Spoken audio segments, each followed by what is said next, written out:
आज ही Doubtnut app download करें। Doubtnut पर होगा अब आपके सभी मैथ्स, केमिस्ट्री, फिजिक्स और बायोलॉजी डाउट्स का सफाया। बस अपने क्वेश्चन की फोटो खींचो, उसे क्रॉप करो और तुरंत वीडियो सोल्यूशन पाओ। Download now. Hello guys, this is part 5th of digestion and absorption.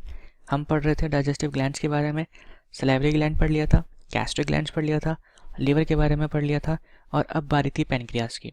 ठीक है, फिर पैनक्रियास से रीड करने के बाद यहाँ पे हम पूरा का पूरा जो एनसीईआरटी में दे रखा है उसको रीड कर लेंगे जल्दी से। ओके, तो यहाँ पे देखो ये आता है अपना पैनक्रियास। अब पैनक्रियास जो होता है इसके अंदर प्रेजेंट होते हैं क्या, head, neck, body and tail. तो अगर आप पैनक्रियास का स्ट्रक्चर देखेंगे तो यहाँ पे आपको क्या क्या देखने को मिलेगा, head, neck, body and tail. ये इंपॉर्टेंट नहीं है। इंपॉर्टेंट क्या है यहाँ पे कि पैनक्रियास जो है अपना, इसके अंदर आपको देखने को मिलते हैं एक्सोक्राइन पार्ट और एंडोक्राइन पार्ट। प्रीवियस वीडियो में भी मैंने एक्सप्लेन करा था कि एक्सोक्राइन ग्लैंड्स अपने वो होते हैं जिनके पास प्रेजेंट होते हैं डक्ट्स। एंडोक्राइन ग्लैंड्स कौन से होते हैं, जो होते हैं डक्टलेस, यानी कि अपनी सिक्रीशन जो है पोर करते हैं ब्लड के अंदर। अब ये क्योंकि इनके पास डक्ट है तो डायरेक्टली साइड के ऊपर वहाँ पे सिक्रीट कर देते हैं। ठीक है, तो जब दोनों ही पोर्शन हमें एक ही ग्लैंड के अंदर देखने को मिलते हैं तो ऐसे ग्लैंड को हम क्या कहते हैं, हेटेरोक्राइन ग्लैंड। तो ये हेड नेक वाला इंपॉर्टेंट नहीं है, इंपॉर्टेंट है कि क्या है ये अपना एक हेटेरोक्राइन ग्लैंड। ठीक है, the main pancreatic duct, pancreas के डक्ट को हम क्या कहते हैं, डक्ट ऑफ विर्संग। अब एक और डब्ल्यू से डक्ट का नाम था जो कि क्या था, वॉटसन्स डक्ट, जो कहाँ पे था, सब मैंडिबुलरी सलेवरी ग्लैंड के अंदर। ठीक है, तो चीज़ों को जब इससे कुछ रिलेटेड चीज़ें मिले करें तो उसको रिलेट करके पढ़ा करो ताकि कन्फ्यूजन ना हो। ओके, अब ये ओपन करता है किसके अंदर, हेप्टो पैनक्रियाटिक एम्पुला के अंदर। हमने देखा था कि जो अपना बाइल डक्ट है वो ड्यूडेनम में ओपन होने से पहले पैनक्रियाटिक डक्ट के साथ कंबाइन करता है। तो ये कौन सा डक्ट है, डक्ट ऑफ विर्संग। अब एक और डक्ट होता है, पैनक्रियास बड़ा चालू है देखो, इसके पास एक डक्ट किस लिए होता है, जो बाइल डक्ट के साथ कंबाइन करता है, और इसके पास एक और एसेसरी डक्ट प्रेजेंट होता है जिसको हम कहते हैं डक्ट ऑफ सेंटोरिनी। ठीक है, जो डायरेक्टली ओपन करता है किसके अंदर, ड्यूडेनम के अंदर। अब ये बाइल के साथ कंबाइन नहीं करता, ये डायरेक्टली कह देता है कि मैं तो अपनी मर्जी का मालिक हूँ, डायरेक्टली ओपन कर जाएगा किसके अंदर, ड्यूडेनम के अंदर। ओके, तो आपको इन दोनों डक्ट का नाम याद रखना है। अब कैसे याद रखोगे, विरसंग, संग मतलब किसी के साथ। ठीक है, तो विरसंग जो है अपना बाइल के साथ ओपन करता है, ऐसे याद रखना। सेंटोरिनी, यहाँ पे कोई संग वंग नहीं है, मतलब कि अकेला है अपना, तो अकेले ही ओपन करेगा। ठीक है, और डायरेक्टली ड्यूडेनम में ओपन कर जाता है, सिंपल सी बात है। ओके, आगे मूव करते हैं, इसके एक्सोक्राइन एंड एंडोक्राइन पार्ट के बारे में पढ़ते हैं और ये समझते हैं कि कौन सा पार्ट जो है अपना वो इन्वॉल्व है इन डाइजेशन, एंडोक्राइन और एक्सोक्राइन। तो एक्सोक्राइन पार्ट जो होता है कंसिस्ट करता है क्या, राउंडेड लोब्यूल्स, जिसको हम कहते हैं एकाइना, और ये सीक्रेट करते हैं एल्कलाइन पैनक्रियाटिक जूस। यानी कि ये सीक्रेट कर रहे हैं पैनक्रियाटिक जूस और इसका पीएच कितना है, 8.4। देखो बाइल का कितना था, 7.6। ये दोनों मिलके क्या करते हैं, एसिडिक फूड जो अपना स्टमक से आ रहा होता है उसको करते हैं न्यूट्रलाइज। डाइजेशन तो करते हैं लेकिन ये भी काम होता है इनका। ओके, तो अब क्योंकि ये डाइजेस्टिव जूसेस सीक्रेट कर रहा है, दैट मीन्स का इसका रोल किसके अंदर है, डाइजेशन के अंदर। और दूसरा वाला पार्ट जो है इसका डाइजेशन में नहीं है, इसका है केमिकल कंट्रोल के अंदर। ये सीक्रेट करता है हॉर्मोन्स। ओके, तो यहाँ पे अपना पीएच कितना आ गया, 8.4 आ गया। ओके, अब about 500 to 800 ml of pancreatic juice is secreted per and is carried by main pancreatic duct into duodenum through hepatopancreatic ampulla. Accessory pancreatic duct directly pours the pancreatic juice into duodenum। ये चीज़ हम समझ चुके हैं। अब pancreatic juice के अंदर या duct के अंदर क्या क्या प्रेजेंट होता है, तो यहाँ पे एंजाइम्स देखने को मिलती हैं, trypsinogen, chymotrypsin, procarboxypeptidase, okay, pancreatic amylase, DNase, RNase, pancreatic lipase, और यहाँ पे एक और इम्पॉर्टेंट एंजाइम प्रेजेंट होती है जिसका नाम क्या है, एंटेरोकाइनेस। अब इसका एक बहुत इंपॉर्टेंट रोल है, इसलिए स्पेशली इसको यहाँ पे मेंशन करा है। क्या रोल है ये हम डाइजेशन में देखेंगे, यहाँ पे थोड़ा ब्रीफ में समझ लेते हैं। ये जो अपनी एंजाइम है ये क्या करती है, ये होती तो अपने पैनक्रियास की है लेकिन ये एक्टिवेट करती है एक इंटेस्टाइनल एंजाइम को। ठीक है, हमने देखा था स्टमक के केस में भी कि जो एंजाइम्स है बेसिकली ये रिलीज होती हैं प्रो फॉर्म में यानी कि इनएक्टिवेट फॉर्म में, जैसे कि यहाँ पे देखो प्रो कार्बोक्सीपेप्टाइडेज, ठीक है, ट्रिप्सिनोजन, तो ये कन्वर्ट होगी ट्रिप्सिन में, तो ये इनएक्टिव फॉर्म में कन्वर्ट होती हैं या रिलीज होती हैं, तो उसको एक्टिव फॉर्म में कन्वर्ट किया जाता है और उसके लिए भी कुछ एंजाइम्स की ज़रूरत होती है। तो एंटेरोकाइनेस उसमें से एक है, लेकिन ये होती तो क्या है, पेनक्रियास की है, लेकिन एक्टिवेट करती है इंटेस्टाइन के एंजाइम्स को। ठीक है, अब मूव करते हैं इसके हम एंडोक्राइन पार्ट पे। तो अगर आप इसको अभी इतना ध्यान से नहीं पढ़ना चाहते तो भी चलेगा, क्योंकि इसको केमिकल कंट्रोल एंड इंटीग्रेशन में हमें देखना है डिटेल के अंदर। फिर भी हम समझ लेते हैं एंडोक्राइन पार्ट जो होता है इसको हम कहते हैं क्या, आइलेट्स ऑफ लैंगरहैंस। एग्जाम में पूछा जाता है कि एंडोक्राइन पार्ट किसका बना है, तो आइलेट्स ऑफ लैंगरहैंस। एक्सोक्राइन किसका बना है, तो हमने पढ़ा था ऊपर राउंडेड लोब्यूल्स, जिसको हम एकाइने कहते हैं। ओके, अब इसके अंदर कौन कौन से सेल्स प्रेजेंट होते हैं, सबसे पहले अल्फा सेल्स, ये सिक्रीट करता है अपना हार्मोन ग्लूकागन, जो कन्वर्ट करता है ग्लाइकोजन को ग्लूकोज के अंदर। अभी हमने ऊपर पढ़ा था लास्ट वीडियो में कि लिवर जो है इसका फंक्शन क्या है, ग्लाइकोजिनोलाइसिस। तो ग्लाइकोजिनोलाइसिस में क्या हो रहा था, अपना ग्लाइकोजन, जीनोलाइसिस मतलब कि ब्रेकडाउन, ग्लाइकोजन का ब्रेकडाउन हो रहा था किसके अंदर, ग्लूकोज के अंदर, और वो हो रहा था अपना ग्लूकागन की प्रेजेंस में। डेट मीन्स कि ये वाला जो हार्मोन है यही करवाता है क्या, ग्लाइकोजिनोलाइसिस। बीटा सेल्स से होते हैं, फिर आगे मूव करते हैं। बीटा सेल्स ये कंसिड्यूट करते हैं 65%, ये ज़रूरत नहीं है, ठीक है, याद क्या रखना है, ये प्रोड्यूस करते हैं हार्मोन क्या, इंसुलिन। और इंसुलिन क्या करता है, ग्लाइकोजेनेसिस, यानी कि ग्लूकोज को कन्वर्ट करता है, ग्लाइकोजन को बनाता है, कहाँ पे, लिवर और मसल्स में। और बेसिकली लिवर और मसल्स के अंदर ये ग्लाइकोजन को स्टोर करता है, ताकि अगर फिर से ज़रूरत पड़ती है मसल्स को ग्लूकोज की, तो ग्लाइकोजन को ब्रेक डाउन कर जाता है। ठीक है, आगे कह रहे हैं कि डेफिशिएंसी ऑफ इंसुलिन से होता है डायबिटीज़ मेलाइटस। अब इंसुलिन देखो नहीं होगा तो अपना ग्लूकोज ग्लाइकोजन में कन्वर्ट नहीं होगा, ठीक है, अल्टीमेटली ब्लड के अंदर ग्लूकोज की कंसंट्रेशन बढ़ जाएगी, और उसी कंडीशन को जब आपके अंदर ब्लड का ग्लूकोज लेवल बढ़ जाता है हम क्या कहते हैं, डायबिटीज़ मेलाइटस।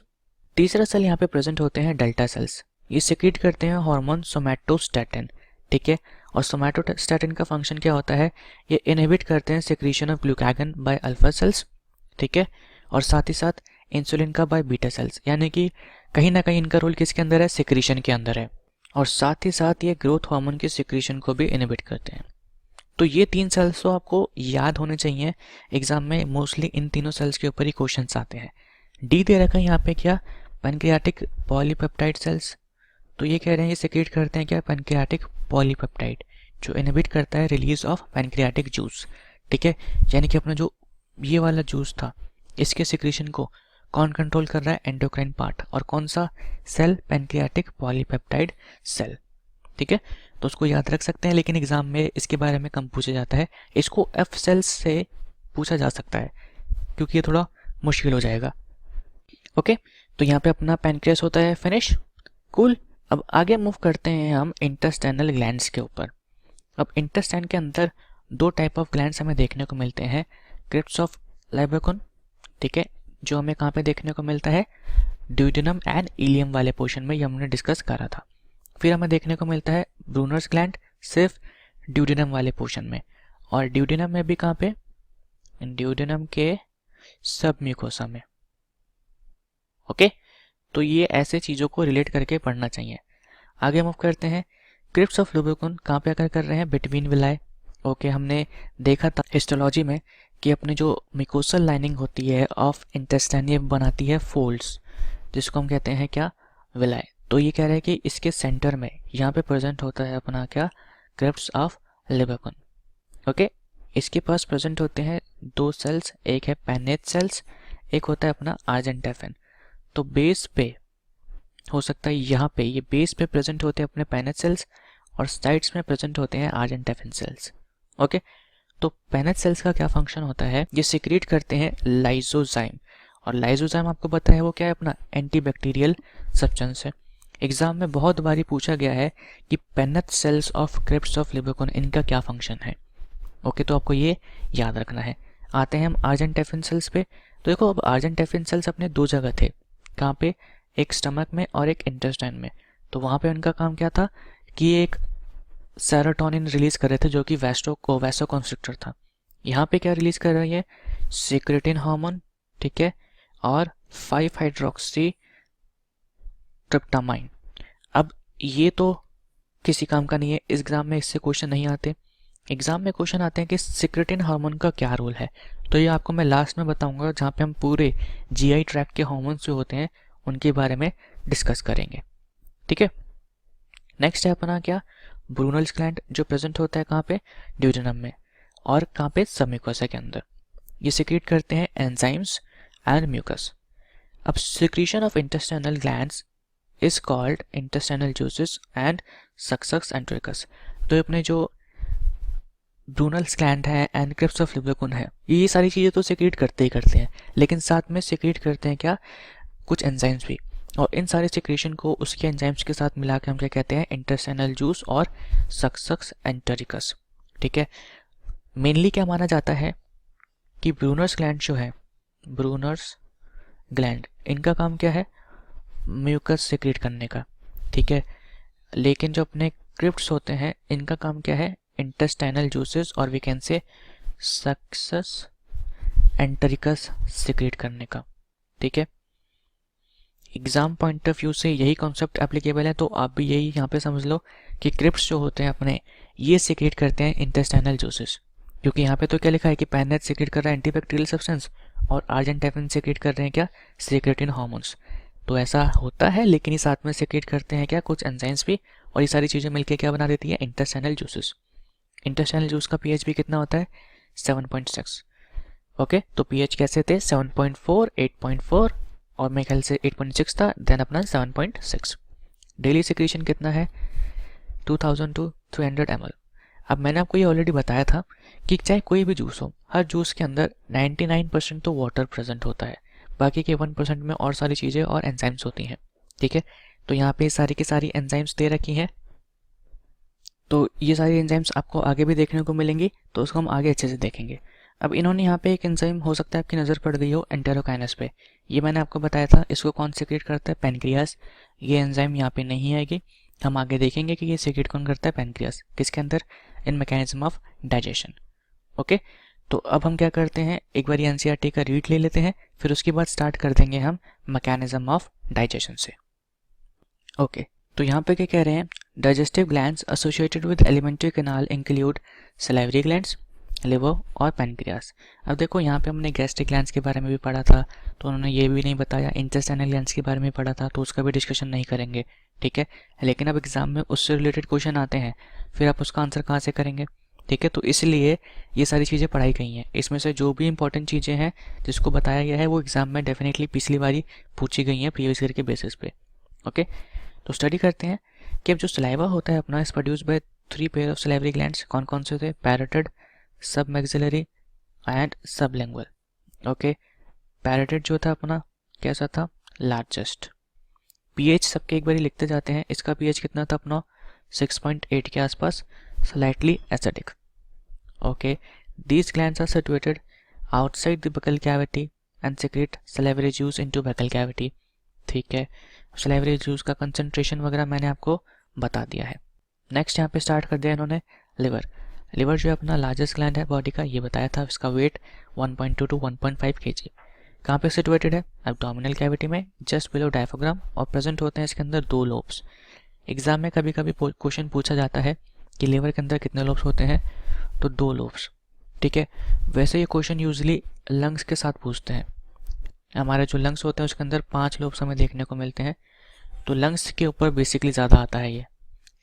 अब हमने पढ़ा था कि हिपैटिक लोब्यूल जो होते हैं they are structural and functional unit of liver, क्योंकि इसके अंदर प्रेजेंट होते हैं क्या, हिपैटिक सेल्स। ओके, और वो हिपैटिक सेल्स जो होते हैं अपने प्रोड्यूस करते हैं क्या, बाइल। ठीक है, एंड वो जो अपना बाइल होता है through left and right hepatic duct, और we can say bile duct कहाँ पे चले जाता है अपना, गॉल ब्लैडर के अंदर। ओके, अब हर लोब्यूल जो होता है अपना वो कवर्ड होता है बाय थिन कनेक्टिव टिश्यू। अब ये जो हम स्टेटमेंट पढ़ रहे हैं इसको पढ़ने के बाद ही आपका आंसर दिमाग में आ जाना चाहिए कि भाई यहाँ पे गिल्सन कैप्सूल आना है। ठीक है, तो आप कुछ पढ़ रहे हैं तो उसका रिजल्ट भी दिखना चाहिए, तो अपने दिमाग में आंसर एक बार ही बोल दिया करो आगे पढ़ने से पहले। तो ये हो गया अपना गिल्सन कैप्सूल। अब bile is secreted by hepatic sales, ये पास करता है into hepatic duct and store किया जाता है कहाँ पे, थिन मस्कुलर सैक जिसको हम कहते हैं गॉल ब्लैडर। और इस गॉल ब्लैडर के बारे में भी हमने पीछे डिस्कस कर लिया है। Duct of gall bladder is cystic duct, okay. और अपना जो सिस्टिक डक्ट होता है ये हेपेटिक डक्ट के साथ मिलके क्या बनाता है, कॉमन बाइल डक्ट। और इस डायग्राम में भी ये हम देख सकते हैं, ये अपने दोनों left and right hepatic ducts, ठीक है। यहाँ पे अपना क्या आ गया, कॉमन बाइल डक्ट, सॉरी ये आ जाएगा common hepatic duct, okay, hepatic duct.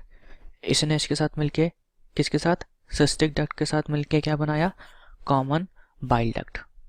और एक और इम्पॉर्टेंट चीज़ हमने क्या पढ़ी थी कि जो उसकी स्पिंस्टर होता है यहाँ पे कॉमन बाइल डक्ट का, यहाँ पे जो प्रेजेंट होता है, क्या नाम था इसका, स्पिंस्टर ऑफ बॉयडेंस। अब आगे मूव करते हैं। यहाँ पे कह रहा है कि the bile duct and pancreatic duct open together into duodenum as common hepatopancreatic duct. और इसका नाम यहाँ पे क्या था, इसको हमने बोला था एम्पुला ऑफ वाटर, ठीक है। और इसकी ओपनिंग किससे गार्डेड होती है, by sphincter of Oddi, okay.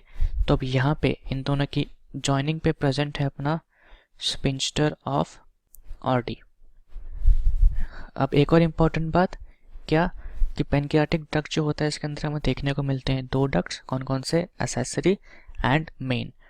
तो अगर मान लेते हैं अगर ये मेन है तो उसका नाम क्या था, विरसंग। मेन वाला हमारा बाइल के साथ खुलता है तो उसका नाम था विरसंग, ठीक है।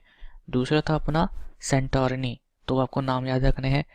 तीसरी बात यहाँ पे हम लिख देते हैं पीएच। बाइल का पीएच कितना था, 7.4, ओके। सिक्रीट करा था सॉल्ट्स, बिलीरुबिन एंड बिलीवर्डिन। तो बेसिकली ये एक तरह से रिवीजन हो रही है, सारे अपने आप आंसर आपको देते रहने हैं, ओके। कलर कैसा था इसका, ब्लूइश ग्रीन। अमाउंट कितना सिक्रीट हो रहा है वो याद रखना ज़रूरी नहीं है। आते हैं पैनक्रियास पे, तो इसके दो पोर्शंस हैं, कौन कौन से, एक्सोक्राइन एंड एंडोक्राइन, ओके। और इसी वजह से इसको हम क्या कहते हैं कि ये है एक हेटेरोक्राइन ग्लैंड। एक्सोक्राइन और एंडोक्राइन के बारे में मैंने आपको बता दिया था।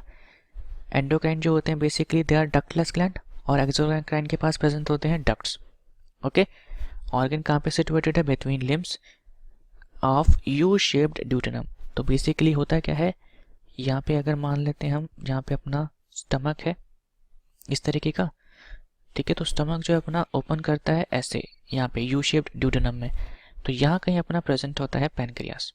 तो यहाँ पे इसलिए ये लिखा है कि कहाँ पे प्रेजेंट है, limbs of U shaped duodenum. इसका एक्सोक्राइन पोर्शन जो है वो सेक्रेट करता है क्या, अल्कालाइन पैनक्रियाटिक जूस, जिसके अंदर प्रेजेंट होती है एंजाइम्स। एंड एंडोक्राइन पोर्शन जो होता है सेक्रेट करता है हार्मोन्स, इंसुलिन एंड ग्लूकागन। अब इसका क्या रोल होता है वो मैंने आपको बता दिया है। पैनक्रियाटिक जूस की बात करें तो इसका पीएच भी कितना था, 7 पॉइंट, अप्रॉक्सीमेटली वी कैन से 7 पॉइंट नहीं था, इसका था 8 पॉइंट कुछ, ठीक है। तो यहाँ पे 8.4 के आसपास इसका पीएच था। और कौन कौन से एंजाइम्स थी हम देखेंगे डाइजेशन के अंदर। अब इन्होंने देखो इंटेस्टाइनल सेल्स के बारे में डिस्कस भी नहीं करा, तो उसका भी हमने डिस्कस कर लिया। तो इंटेस्टाइनल जूसेस का पीएच था 7.4।